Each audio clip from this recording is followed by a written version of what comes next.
आज की क्लास में हम लोग पॉलिटी के एक कंसेप्ट को डील करेंगे जो कि है उद्देशिका, जिसे आम भाषा में हम लोग प्रस्तावना के नाम से जानते हैं। तो उसी को हम लोग आज डिस्कस करेंगे। देखो, उद्देशिका का सोच, एक्चुअली उद्देशिका को हम लोग इंग्लिश में बोलते हैं प्रीएम्बल। प्रीएम्बल ये एक लैटिन शब्द है जिसमें प्री का मतलब होता है बिफोर और एम्बल का मतलब होता है वॉकिंग। ओके, तो यहाँ पर बिफोर का मतलब पहले या आगे आगे हम लोग समझ सकते हैं। पहले यानी हमसे पहले चलने वाला या आगे आगे, और वॉकिंग का मतलब होता है चलने वाला, यानी आगे आगे चलने वाला जो चीज़ है उसे हम लोग बोलते हैं प्रीएम्बल। उद्देशिका को आम भाषा में हम लोग प्रस्तावना बोलते हैं, लेकिन प्रस्तावना जो है ये उचित शब्द नहीं है। क्यों नहीं है? क्योंकि देखो, कोई चैप्टर हम लोग लिख देते हैं, चैप्टर लिखने के बाद जो लिखा जाता है उसको प्रस्तावना बोलते हैं, जिसमें जिक्र होता है कि इन सारे चैप्टर में ये सारे मुद्दे दिए हुए हैं, इस बुक को लिखने के लिए हमने यहाँ से ये सब चीज़ लिया है, जैसे मेरे पत्नी का सहयोग रहा है, इस टाइप का जो भी चीज़ें रहते हैं वो प्रस्तावना में लिखी होती है अध्याय लिखने के बाद। लेकिन अध्याय को कैसे लिखेंगे? अध्याय लिखने के लिए जो हम लोग सोचकर पहले रखते हैं उसी को बोला जाता है उद्देशिका। संविधान में जो चैप्टर है, चैप्टर को हम लोग बोलते हैं भाग। तो पहले भाग लिखा गया कि पहले उद्देशिका लिखा गया? तो आंसर है पहले उद्देशिका लिखा गया है। अगर उद्देशिका बाद में लिखा रहता तो ये प्रस्तावना के हूबहू समानार्थी होता, लेकिन उद्देशिका पहले लिखा गया है, इसलिए उद्देशिका और प्रस्तावना में थोड़ा सा अंतर है कि उद्देशिका भाग लिखने के पहले लिखा गया है, जबकि प्रस्तावना नाम की जो चीज़ें होती है वो अध्याय लिखने के बाद लिखी जाती है। तो उसको हमने देख लिया। अब यहाँ पर देखो, इस तरह की सोच कहाँ से लिया गया है, इस तरह की अवधारणा की, मतलब संविधान लिखने से पहले उसका एक उद्देशिका हम लोग लिखेंगे। तो सबसे पहले जो अमेरिका का संविधान था वहाँ पर उद्देशिका की अवधारणा थी। तो हमारे इंडिया में भी यानी भारत में भी उद्देशिका की अवधारणा कहाँ से ली गई है? तो अमेरिका से। और उद्देशिका की जो भाषा शैली है, भाषा शैली का मतलब होता है शब्दों का क्रम। जैसे हम भारत के लोग के बाद है हम भारत को, तो इसके बाद कैसा है, यानी इस शब्द के बाद दूसरा शब्द, यानी भाषा का या शब्दों का जो क्रम है वो कहाँ से लिया गया है? तो वो ऑस्ट्रेलिया से लिया गया है। तो उद्देशिका की अवधारणा अमेरिका से लिया गया है और उसकी भाषा शैली कहाँ से लिया गया है? ऑस्ट्रेलिया से लिया गया है। अब हम लोग समझते हैं कि हमारा जो उद्देशिका है वो किसके उद्देश्य प्रस्ताव पर आधारित है, यानी कच्चा चिट्ठा। तो कच्चा चिट्ठा यानी उद्देश्य प्रस्ताव किसका था? तो वो जवाहरलाल नेहरू का था। किसका था? नेहरू का। नेहरू ने 13 दिसंबर 1946 को उद्देश्य प्रस्ताव संविधान सभा में लाया और संविधान सभा ने 22 जनवरी 1947 को इसको क्या किया? स्वीकार किया। किसके उद्देश्य प्रस्ताव को? नेहरू के उद्देश्य प्रस्ताव को। अब क्वेश्चन है कि जिस तरीके से, यानी जैसा उद्देश्य प्रस्ताव नेहरू ने 13 दिसंबर 1946 को संविधान सभा में लेकर आए थे, क्या उसको हूबहू 22 जनवरी को स्वीकारा गया? तो ऐसा नहीं है, उसमें कुछ चेंजेज किए गए। जैसे कि नेहरू के उद्देश्य प्रस्ताव में लिखा हुआ था संपूर्ण प्रभुत्व संपन्न, और उसके बाद लिखा हुआ था स्वतंत्र गणराज्य। क्या लिखा हुआ था? स्वतंत्र गणराज्य। तो हमारे संविधान सभा ने ये माना कि जो संपूर्ण प्रभुत्व संपन्न है वो क्या है? स्वतंत्र है। तो स्वतंत्र को हटाकर संविधान सभा ने क्या किया? लोकतांत्रिक गणराज्य। क्या किया? लोकतांत्रिक गणराज्य। और साथ ही इसके साथ बंधुता नाम के शब्द को भी जोड़ा। किसने? संविधान सभा में। तो ये छोटा सा परिवर्तन करके तब उसको 22 जनवरी 1947 को स्वीकारा गया।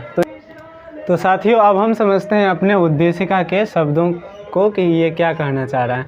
तो उद्देशिका में पहले एक बार पढ़ लेते हैं इसको।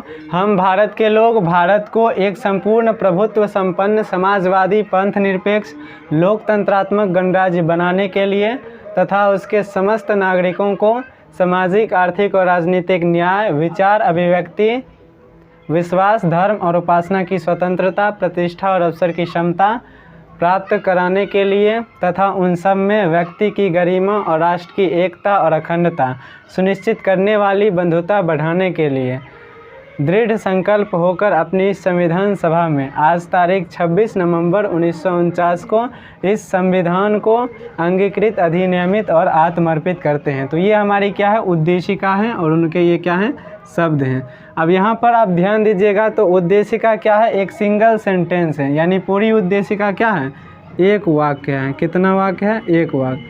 पूरी उद्देशिका ही क्या है, एक वाक्य के रूप में है।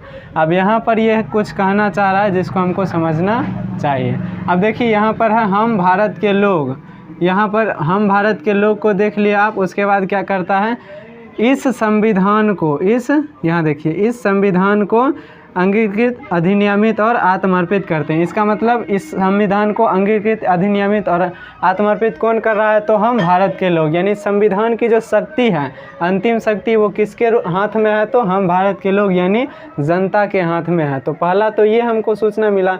दूसरा देखिए, कहता है हम भारत को, तो भारत को क्या बनाना चाह रहे हैं, देखो भारत को एक संपूर्ण प्रभु संपन्न समाजवादी पंथ निरपेक्ष लोकतंत्रात्मक गणराज्य बनाने के लिए, यानी कुछ बनाने की बात कर रहा है। क्या क्या, तो संपूर्ण प्रभु संपन्न समाजवादी पंथ निरपेक्ष लोकतंत्रात्मक और गणराज्य, ये दूसरी बात हो गई। पहला हो गया संविधान का स्रोत, जिसमें हमने देखा कि हम भारत के लोग यानी जनता के पास ही संविधान की अंतिम शक्ति है।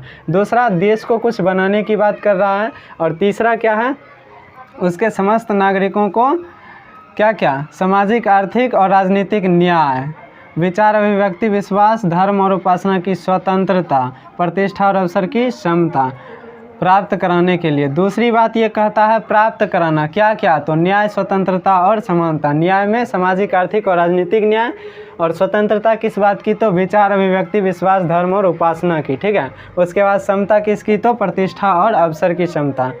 उसके बाद क्या कहता है, कहता है बंधुता बढ़ाने के लिए। हमने देखा ना, ये बंधुता शब्द यानी कि संविधान सभा में ने अपने तरफ से जोड़ा था, उद्देश्य प्रस्ताव में ऐसा नहीं था, ठीक है। तो बंधुता बढ़ाने के लिए, बंधुता बढ़ाने के लिए कैसा बंधुता, तो जो सुनिश्चित करता है किसको, व्यक्ति की गरिमा और राष्ट्र की एकता और अखंडता को, जो सुनिश्चित करता है, उस बंधुता को बढ़ाने की भी बात इसमें कही गई है। और इससे आगे क्या इन्फॉर्मेशन मिलता है, तो यहाँ एक तिथि मिलता है। यह तिथि है संविधान स्वीकार करने की तिथि।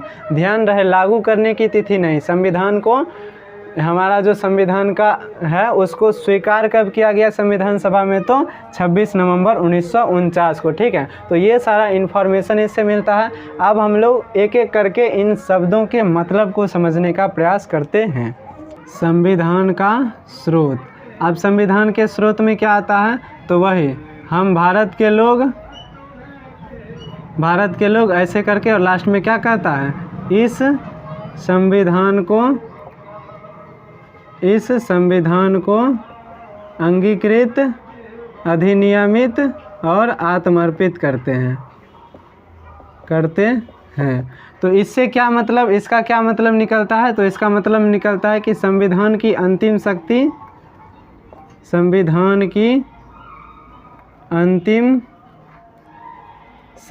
जनता में निहित है। किस में निहित है, जनता में, ठीक है।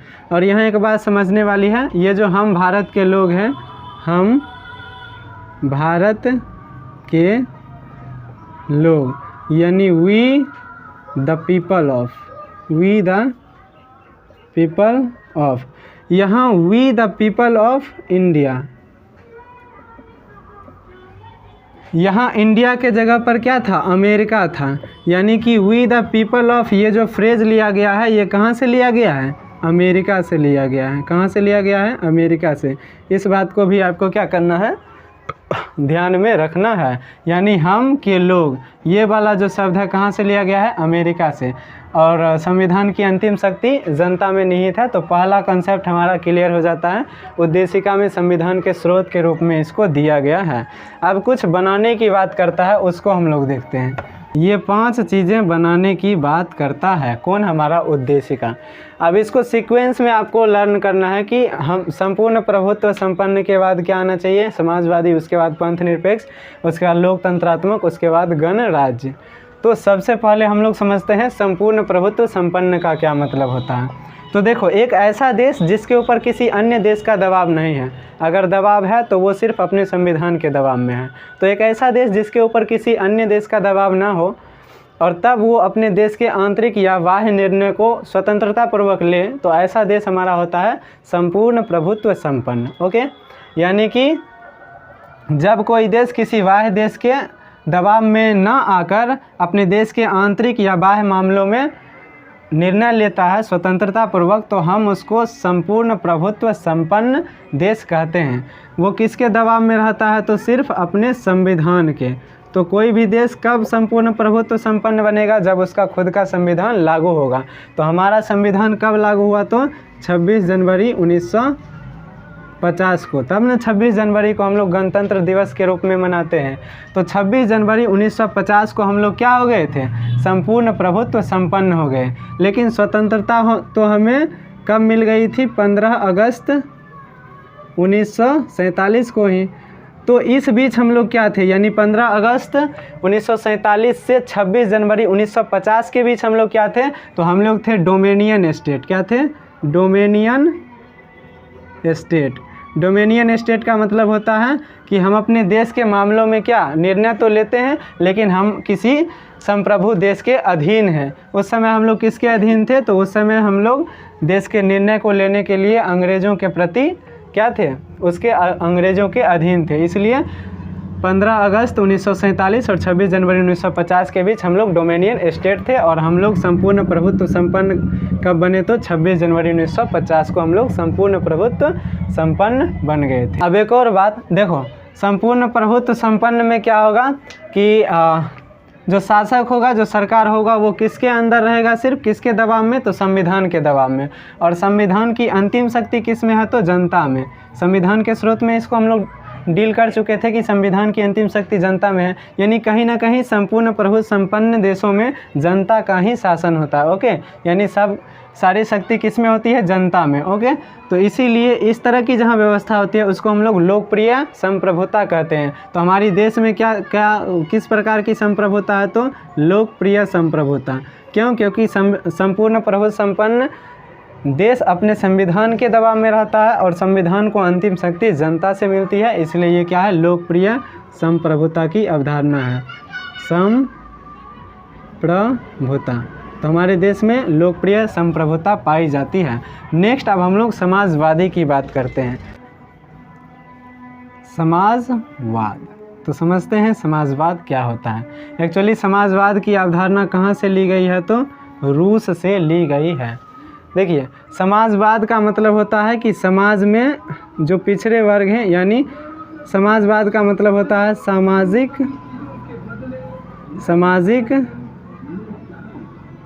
और आर्थिक समानता लाना।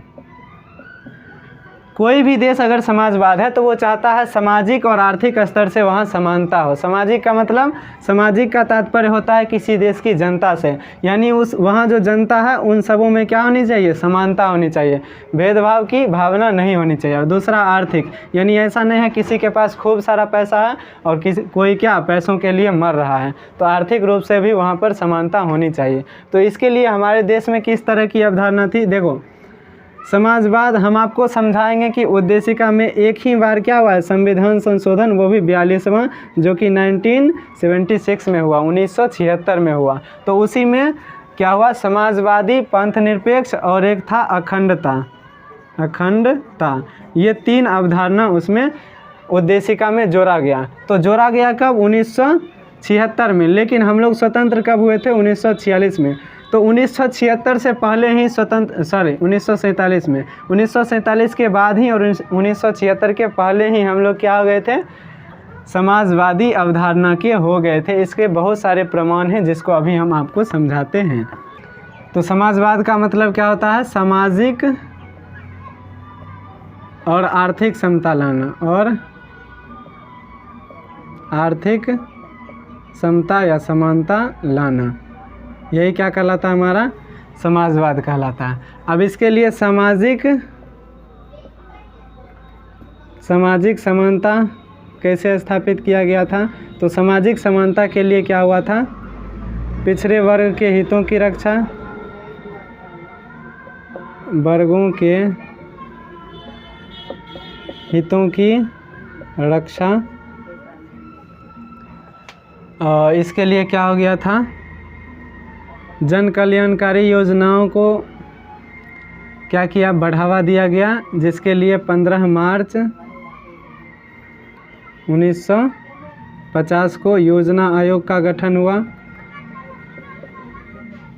योजना आयोग का गठन। गरीबी हटाओ का नारा दिया गया। अगर पूछे गरीबी हटाओ का नारा किस में दिया गया, तो 5वीं पंचवर्षीय योजनाओं में। ये सब देखिए, समाजवादी, पंथ निरपेक्ष और अखंडता का अवधारणा कब दिया गया था? 42वां संविधान संशोधन में, जो कि हुआ था 1976 को। लेकिन योजना आयोग का गठन कब हो गया? 1950 को ही। इससे ये प्रमाणित होता है कि 1976 के पहले ही हम लोग क्या थे? समाजवादी विचार के आदमी थे, समाजवादी विचार के सहायक थे। ठीक है। इसके अलावा देखिए, ये तो समाज में पिछड़े वर्ग के हितों की रक्षा यानी सामाजिक समानता स्थापित करने की बात कही गई थी। अगर आर्थिक, अब यहाँ पर गरीबी हटाओ से तात्पर्य आर्थिक समानता से भी है कि अगर कोई गरीब नहीं है तो उसको क्या धन दो कुछ, यानी आर्थिक रूप से उसकी मदद करो। तो आर्थिक समानता में भी हम लोग बात कर सकते हैं इसके बारे में। आर्थिक समानता, इसके लिए क्या किया गया? तो जो क्या थे हमारे उस समय शोषित वर्ग थे, उसके लिए क्या किया गया? जैसे बैंकों का राष्ट्रीयकरण किया गया। बैंकों का राष्ट्रीयकरण, जैसे प्रिवी पर्स की समाप्ति। प्रिवी पर्स की समाप्ति एक्चुअली देखो, जब देखो भारत में बहुत सारा राज्य को मिलाया जा रहा था, तो बहुत सारे राज्य के राजा मिलने के लिए तैयार नहीं थे। तो उसको कहा गया कि भाई मिल लीजिए, आप ही शासन कीजिएगा, आपको हम कुछ पेंशन के रूप में प्रिवी पर्स देंगे, यानी कुछ पेंशन देंगे, उसी का नाम था प्रिवी पर्स। तो कहीं ना कहीं अगर हम इसको पेंशन दे रहे हैं, यानी इसके आर्थिक क्षमता को बढ़ावा दे रहे हैं, तो आर्थिक समानता नहीं स्थापित होगी। तो इंदिरा गांधी ने प्रिवी पर्स को समाप्त कर दिया। क्यों? ताकि आर्थिक समानता समाज में स्थापित हो सके। ठीक है। उसके अलावा निजी संपत्ति रखने की अनुपस्थिति, यानी निजी संपत्ति की अनुपस्थिति, निजी संपत्ति की अनुपस्थिति। और सबसे इम्पोर्टेंट प्रथम औद्योगिक नीति। प्रथम औद्योगिक नीति कब आया था? तो 1948 में प्रथम औद्योगिक नीति। इसका मेंशन हम लोग इसलिए कर रहे हैं क्योंकि प्रथम औद्योगिक नीति में ही हमारे देश की जो अर्थव्यवस्था है उसको मिश्रित कहा गया। मिश्रित का मतलब होता है ऐसी अर्थव्यवस्था जिसमें पूंजीवाद के साथ साथ समाजवाद का मिश्रण हो, समाजवाद का मिश्रण हो, उसी को हम लोग क्या बोलते हैं? मिश्रित अर्थव्यवस्था। तो कहीं ना कहीं इसमें कम ही सही पर समाजवाद तो है, यानी 1948। यानी इस सब चीज़ से ये प्रूव हो जाता है कि हम लोग 1976 के पहले ही क्या थे? समाजवादी विचार के थे। और कब से हम लोग समाजवादी हो गए? तो जब हमें स्वतंत्रता मिलेगी तो ही ना हम कुछ कर पाएंगे, यानी 15 अगस्त 1947 को ही हम लोग क्या हो गए थे? समाजवादी विचार के हो गए थे। तो इससे यही क्या निकलता है? निष्कर्ष निकलता है। अब हम लोग थोड़ा पंथ निरपेक्ष की बात करते हैं। अच्छा, ये लिया कहाँ से गया है? तो रूस से। उसी तरह अगर पंथ निरपेक्ष पूछे कहाँ से लिया गया है, तो ये फ्रांस से लिया गया है। पंथ निरपेक्ष का मतलब क्या होता है? पंथ निरपेक्ष का मतलब होता है कि राज्य का अपना कोई धर्म नहीं होगा। राज्य का अपना कोई धर्म नहीं होगा, यानी कहीं भी अगर आप चाहिएगा कि आप विशेष धर्म से हैं तो आपको क्या कुछ छूट मिलेगा, ऐसा बात नहीं है। हमारा जो देश है वो कैसा है? पंथ निरपेक्ष है। ध्यान रहे, हमारा देश धर्म निरपेक्ष नहीं है, निरपेक्ष नहीं है। धर्म का मतलब हमारे यहाँ क्या होता है? कर्तव्य। जैसे टीचर का एक धर्म है क्या? कि वो स्टूडेंट को अच्छी शिक्षा दे, अच्छी सलाह दे। तो हम लोग धर्मनिरपेक्ष नहीं हो सकते हैं। यानी ऐसा नहीं है कि भारत में धर्म नहीं है, हाँ, लेकिन भारत में पंथ को प्रायोरिटी नहीं दी गई है। क्यों? क्योंकि पंथ का मतलब होता है ईश्वर तक पहुंचने का रास्ता। जैसे कबीर पंथी एक विचार है, एक रास्ता है, कबीर का विचार, तो उसको क्या बोलते हैं? कबीर पंथी। तो इसीलिए पंथ का मतलब होता है ईश्वर तक पहुंचने का रास्ता, यानी ईश्वर की प्राप्ति का मार्ग। तो हमारा देश पंथ अगर निरपेक्ष नहीं रहता तो ईश्वर की प्राप्ति का कोई एक जो मार्ग है उसको संविधान में दिया रहता कि आप पूजा करिएगा तो ही आप ईश्वर प्राप्त करेंगे। तो ऐसा नहीं है, ठीक है। आप किसी भी धर्म के हैं, कैसे भी करके आप पूजा पाठ करके अपने ईश्वर की प्राप्ति का जो भी मार्ग है आप पूजा कीजिए, नमाज पढ़िए, जो भी है आपके धर्म में आप उसको स्वतंत्रता पूर्वक मान सकते हैं। क्यों? क्योंकि हमारा देश पंथ निरपेक्ष है। ईश्वर तक प्राप्ति के किसी विशेष मार्ग को हम लोग बढ़ावा नहीं देते हैं। सभी धर्म को एक समान छूट दिया गया है कि आप अपने धर्म का पालन कीजिए। और धर्मनिरपेक्ष इसलिए नहीं है क्योंकि हमारे यहाँ धर्म का मतलब क्या होता है? कर्तव्य। तो कोई भी व्यक्ति बिना कर्तव्य का नहीं हो सकता है, इसीलिए हम लोग धर्मनिरपेक्ष नहीं हैं। तो पंथ निरपेक्ष का मतलब आपको समझ में आ गया। अब हम लोग लोकतंत्र की बात करते हैं। लोकतंत्र, लोक का मतलब क्या होता है? जनता, और तंत्र का मतलब होता है शासन। यानी जहाँ जनता का शासन हो उसे हम लोग क्या बोलते हैं? लोकतंत्र बोलते हैं। अब यहाँ विशेष अर्थ में आप समझिएगा तो जैसे अब्राहम लिंकन थे, अब्राहम लिंकन, तो अब्राहम लिंकन ने क्या कहा था लोकतंत्र के बारे में? ऑफ द पीपल,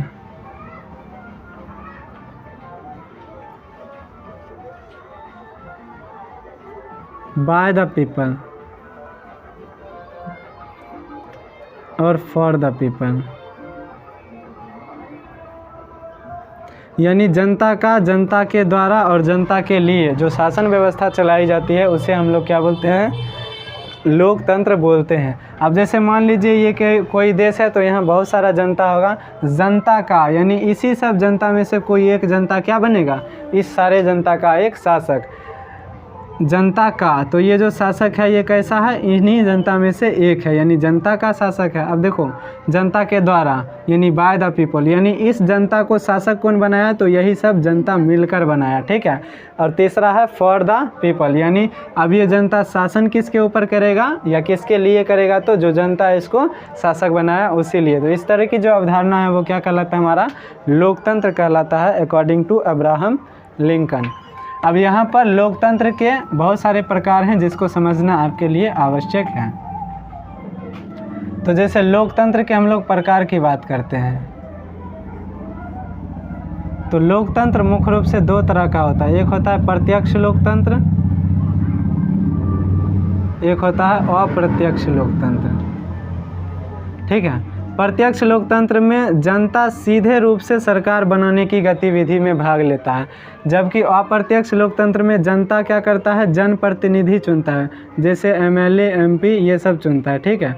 और ये सरकार की गतिविधि में भाग लेता है। तो जहाँ जनता प्रत्यक्ष रूप से सरकार की गतिविधि में भाग ले वो प्रत्यक्ष लोकतंत्र है, और जहाँ अप्रत्यक्ष रूप से ले यानी जनता किसको चुनेगा?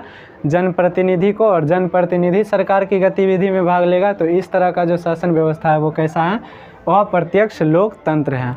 अप्रत्यक्ष लोकतंत्र जैसे अमेरिका हो गया, भारत हो गया, इंग्लैंड हो गया, इन सबों में है। और प्रत्यक्ष लोकतंत्र जैसे स्विट्जरलैंड में है। तो प्रत्यक्ष लोकतंत्र के लिए थोड़ा सा देश छोटा होना चाहिए, तब न सरकार और जनता के बीच सीधे तौर पर गतिविधिक अवक्षेप हो सकता है। तो वहाँ पर क्या होना चाहिए? देश छोटा होना चाहिए, जैसे कि स्विट्जरलैंड। अब प्रत्यक्ष लोकतंत्र के ना 4 लक्षण होते हैं जिसको पूछ लिया जाता है, इसको हम लोग डील करते हैं अभी। प्रत्यक्ष लोकतंत्र के मुख्य रूप से 4 क्या होते हैं? लक्षण होते हैं, जिसमें पहला है जनमत संग्रह, जनमत संग्रह। दूसरा है लोकमत संग्रह। पहला है जनमत संग्रह, दूसरा है लोकमत, तीसरा है पहल करना, और चौथा क्या है? वापस बुलाना, वापस बुलाना। अब देखिए, पहला है जनमत, यानी वहाँ जो सरकार है अगर वो जन कल्याणकारी चीज़ों में अगर कुछ करना चाह रहा है, कोई नीति बनाना चाह रहा है, कोई नियम कुछ कल्याण करने के लिए अगर कोई स्कीम लागू करना चाह रहा है, तो किसी सामान्य नीति बनाने के लिए जो जनता की राय, मत का मतलब होता है जनता की राय, जैसे वोटिंग क्या है, जनता की राय लेकर एक सरकार बनता है, तो वोटिंग क्या है, एक तरह का मत है, ठीक है, तब उसको मतदान बोलते हैं, वोटिंग। तो मत का मतलब राय लेता है। तो जब सरकार क्या करता है, तो जब जनमत यानी जनता का राय किसी विधिक प्रक्रिया के लिए लिया जाता है, विधिक का मतलब कानून बनाने के लिए, कानून से रिलेटेड अगर कुछ चीज़ करना चाह रहा है सरकार और तब क्या वोटिंग करा रहा है, तो उसको हम लोग जनमत संग्रह बोलते हैं। और किसी सामान्य मुद्दे पर अगर वोटिंग करा रहा है, सामान्य मुद्दे पर, तो सामान्य मुद्दे पर जो वोटिंग कराया जाता है उसको लोकमत बोलते हैं। तो जनमत किससे रिलेटेड होगा, विधिक प्रक्रिया यानी कानूनी प्रक्रिया के लिए अगर कोई मतदान करवा रहा है सरकार तो वो जनमत है, और अगर किसी सामान्य मुद्दे पर करा रहा है तो वो क्या है, लोकमत। अब है पहल करना। मान लीजिए छोटा सा तो है ही प्रत्यक्ष लोकतंत्र, अगर क्या कर रहा है यहाँ पर कोई नीति बनाने का, यानी कोई नियम कानून कोई विशेष कार्यक्रम के लिए जनता चाहे तो अपनी तरफ से भी नीति बनाने की शुरुआत कर सकता है। ये नहीं कि सरकारें बनाएगा, नीति बनाने की शुरुआत जनता अपनी ओर से भी कर सकता है, इसी को बोला जाता है पहल करना। अब मान लीजिए कोई ऐसा सरकार जनता ने प्रत्यक्ष रूप से चुन दिया जो क्या कर रहा है, अपने कार्यकाल में ही क्या करता है, जनता के लिए कल्याणकारी चीज़ों को नहीं करता है, तो जनता का ये हक बनता है कि उसको सत्ता से निर्वासित कर सकता है उसके कार्यकाल के अंदर ही, तो उसको हम लोग वापस बुलाना कहते हैं। तो ये 4 मुख्य रूप से विशेषताएं किसकी होती है, तो प्रत्यक्ष लोकतंत्र की होती है। अब हम लोग अप्रत्यक्ष लोकतंत्र की बात करते हैं। अब है अप्रत्यक्ष लोकतंत्र। अप्रत्यक्ष लोकतंत्र भी होता है 2 तरह का, एक होता है संसदीय और एक होता है अध्यक्षीय। अध्यक्षीय जैसे कि अमेरिका का जो लोकतंत्र है वो कैसा है, अध्यक्षीय, और भारत का अपना क्या है, संसदीय। तो इसमें जो सरकार होता है दोनों में, तो सरकार के कितने अंग होते हैं, 3 अंग होते हैं, कार्यपालिका, विधायिका और न्यायपालिका। कार्यपालिका, विधायिका और न्यायपालिका। वैसे ही इसमें भी अध्यक्षीय में भी 3 होता है, कार्यपालिका, विधायिका और न्यायपालिका। ओके, तो एक्चुअली इस दोनों में अंतर क्या है, तो जो संसदीय लोकतंत्र होता है उसमें कार्यपालिका और विधायिका आपस में क्या होते हैं, संबंधित होते हैं, जबकि जो अध्यक्षीय लोकतंत्र होता है उसमें कार्यपालिका और विधायिका के बीच पृथक्करण पाया जाता है, यानी कार्यपालिका को विधायिका से कोई मतलब नहीं होता है और विधायिका को कार्यपालिका से कोई मतलब नहीं होता है। तो इस दोनों में अंतर क्या हो गया कि संसदीय लोकतंत्र में कार्यपालिका और विधायिका आपस में संबंधित होते हैं, जबकि अध्यक्षीय लोकतंत्र में कार्यपालिका और विधायिका के बीच अलगाव की नीति यानी पृथक्करण की भावना पाई जाती है। संसदीय लोकतंत्र की हम लोग बात करते हैं, तो इसमें सरकार के 3 अंग होंगे, कार्यपालिका, विधायिका और न्यायपालिका। ओके, अब यहाँ देखिए, कानून लागू करने का काम कौन करता है, कार्यपालिका करता है। कानून बनाने का काम कौन करता है, विधायिका करता है। और कानून की देखरेख यानी न्याय दिलाने का काम कौन करता है, तो न्यायपालिका करता है। ठीक, इतना देख लिए। अब हम लोग न्यायपालिका को थोड़ा साइड करते हैं और इसको अच्छे से समझने का प्रयास करते हैं। अब देखो, कार्यपालिका हो गया और विधायिका। तो विधायिका को ही भारत में संसद भी बोला जाता है और इसी को व्यवस्थापिका भी बोला जाता है, व्यवस्थापिका। अब देखिए, यहाँ पर कार्यपालिका 2 तरह के होते हैं संसदीय लोकतंत्र में। कार्यपालिका होता है एक राजनीतिक कार्यपालिका और एक होता है कौन, प्रशासनिक कार्यपालिका। तो प्रशासनिक कार्यपालिका का जो हेड होता है, जो प्रमुख होता है, वो होता है कैबिनेट सचिव। कैबिनेट सचिव। जो आईएएस आईपीएस होते हैं वही क्या होते हैं, आईएएस जो होते हैं वो बहुत सारे प्रमोशंस के बाद क्या बनते हैं, कैबिनेट सचिव। तो आईएएस जो भी बनता है वो क्या चयनित रूप से बनता है, उसका चुनाव नहीं होता है, वो चयनित रूप से बनता है, यानी यूपीएससी क्रैक करता है उसके बाद बनता है। तो कैबिनेट सचिव की हम लोग बात नहीं करेंगे अभी हम लोग देखते हैं राजनीतिक कार्यपालिका के बारे में। तो जो हमारा राजनीतिक कार्यपालिका होता है संसदीय लोकतंत्र में, वो होता है दो तरह का राजनीतिक कार्यपालिका। एक होता है नाम मात्र का और एक होता है वास्तविक। तो जो नाम मात्र का प्रमुख होता है वो होता है राष्ट्रपति, और जो वास्तविक का प्रमुख होता है वो होता है प्रधानमंत्री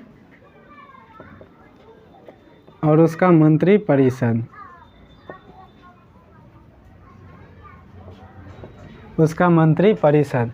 तो इसीलिए कहा जाता है कि यहाँ पर देश का प्रमुख कौन है, देश का प्रमुख। तो हमारे देश में देश का प्रमुख राष्ट्रपति होता है, जबकि सरकार का प्रमुख यानी वास्तव में सरकार कौन चला रहा है, सरकार का प्रमुख।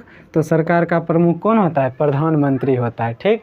अब विधायिका या संसद ये जो होता है ये भी होता है हमारा तीन तरह का। पहला जिसमें आता है राष्ट्रपति, और दूसरा होता है लोकसभा, और तीसरा होता है राज्यसभा। ठीक है। अब लोकसभा और राज्यसभा को हम लोग बोलते हैं सदन। तो हमारा जो संसद है इसमें 3 सदन होता है या 2 सदन होता है, कौन कौन, लोकसभा और राज्यसभा, और उसमें क्या होता है राष्ट्रपति। देखो राष्ट्रपति इसमें भी है नाम मात्र कार्यपालिका में, किस में, कार्यपालिका में, और विधायिका में भी है किस में, राष्ट्रपति के रूप में। इसीलिए इसमें विधायिका और कार्यपालिका के बीच संबंध पाया जाता है। ठीक है।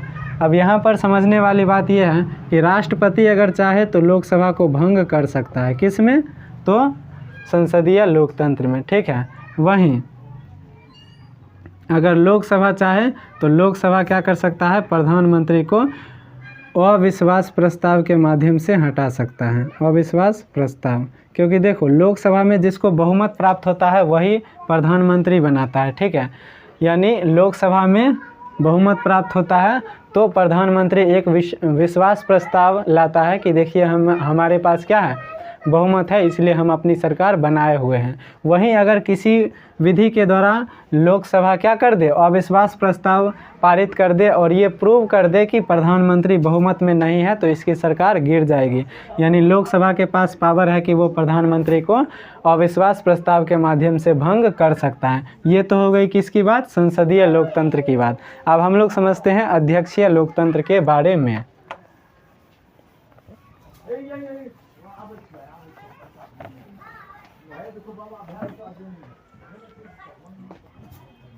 संसदीय लोकतंत्र हमारे भारत में पाया जाता है, अध्यक्षीय लोकतंत्र। तो अध्यक्षीय लोकतंत्र में भी क्या होगा, कार्यपालिका, न्यायपालिका और विधायिका, जो कि क्या है, सरकार का प्रमुख है। तो यहाँ पर जो कार्यपालिका है इसका प्रमुख होता है राष्ट्रपति। कौन होता है, राष्ट्रपति। यानी भारत का जो प्रधानमंत्री है और राष्ट्रपति है उस दोनों का काम अध्यक्षीय लोकतंत्र में राष्ट्रपति ही करता है। और विधायिका या व्यवस्थापिका या संसद जो होता है इसके क्या होते हैं, 2 भाग होते हैं, एक होता है लोकसभा और एक क्या होता है राज्यसभा। किसमें, अध्यक्षीय में। यहाँ पर कुछ भी करके राष्ट्रपति लोकसभा को भंग नहीं कर सकता है, और न ही लोकसभा अविश्वास जैसा कोई प्रस्ताव लाके राष्ट्रपति को भंग कर सकता है। ठीक है। इसीलिए कहते हैं कि अध्यक्षीय लोकतंत्र में कार्यपालिका और विधायिका के बीच संबंध नहीं पाया जाता है। अगर देखो राष्ट्रपति को भंग करना होगा, राष्ट्रपति को हटाना होगा पद से, तो लोकसभा और राज्यसभा दोनों मिलके एक महाभियोग पारित करेगा, और इसके आधार पर वो क्या कर सकता है, राष्ट्रपति को हटा सकता है। महाभियोग पारित करना बहुत ही कठिन काम है, इसलिए आज तक अमेरिका के राष्ट्रपति को निर्वाचित नहीं किया गया है। तो ये तब तक बना रहता है जब तक इसका क्या कार्यकाल होता है, जबकि हमारे प्रधानमंत्री को क्या कर सकते हैं हम लोग, कार्यकाल के अंदर भी लोकसभा से अविश्वास प्रस्ताव पारित करके हटा सकते हैं। ओके, तो संसदीय में क्या होता है, कार्यपालिका और विधायिका, इसमें परस्पर संबंध पाया जाता है, इसलिए प्रधानमंत्री को कभी भी लोकसभा क्या कर सकता है, अविश्वास प्रस्ताव लाकर भंग कर सकता है। तो यहाँ पर राजनीतिक अस्थिरता पाई जाती है,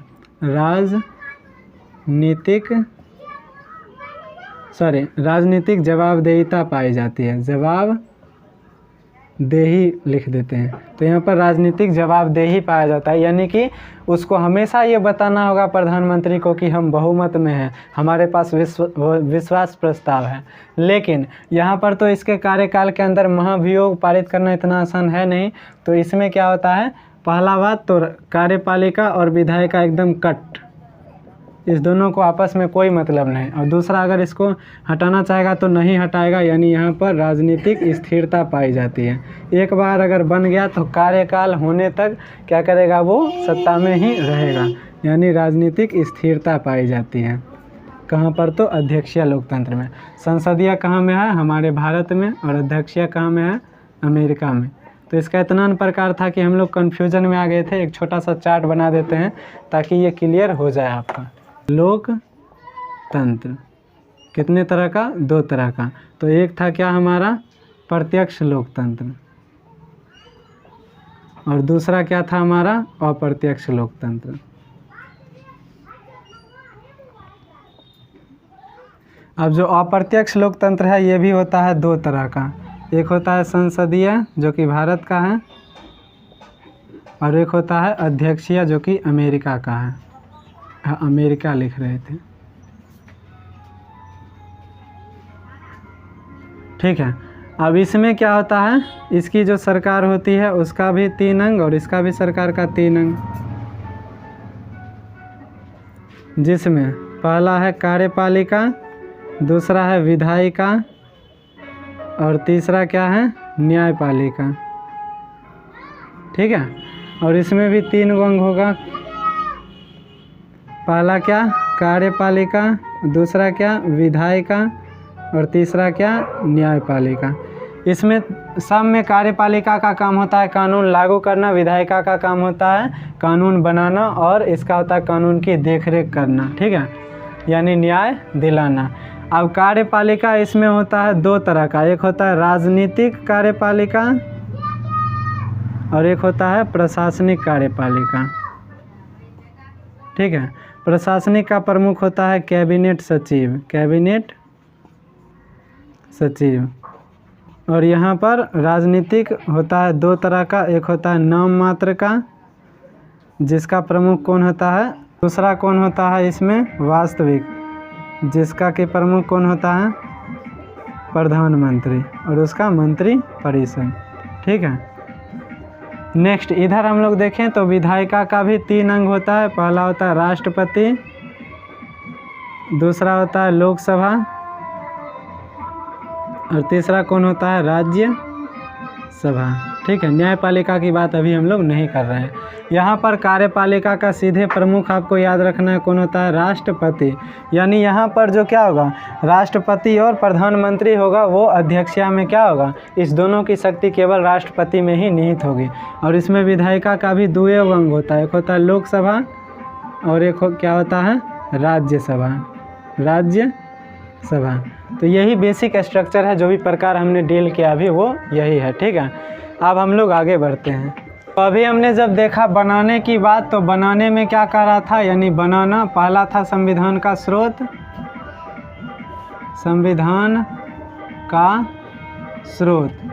अभी है बनाना। तो बनाना में पहला था संपूर्ण प्रभु संपन्न, दूसरा था समाजवादी, तीसरा था पंथ निरपेक्ष, चौथा है लोकतांत्रिक जिसको कि अभी हमने लोकतंत्र के रूप में देखा, और लास्ट है हमारा गणराज्य यानी गणतंत्र।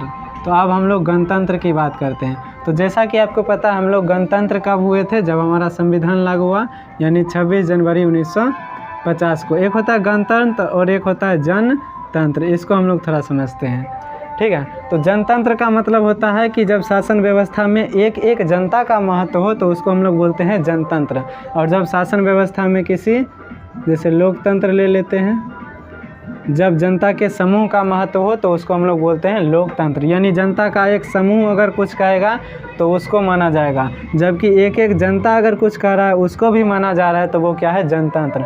इसका सिंपल सा उदाहरण है कि हम लोग जो वोटिंग करते हैं तो जब हम लोग वोट देते हैं तो एक एक वोट का महत्व है, यानी मतदान। तो मतदान के समय एक दिन हम लोग किस में रहते हैं, जनतंत्र में, और बाकी जब भी होती है सरकार बनता है तो एक जन समूह जो करना चाहता है वो करता है, तो बाकी का जो हमारा शासन है वो किस में चलता है, लोकतंत्र में चलता है। ठीक है, या इसी को गणतंत्र के रूप में भी हम लोग देख सकते हैं। तो हम लोग गणतंत्र कब हुए, 26 जनवरी 1950 को।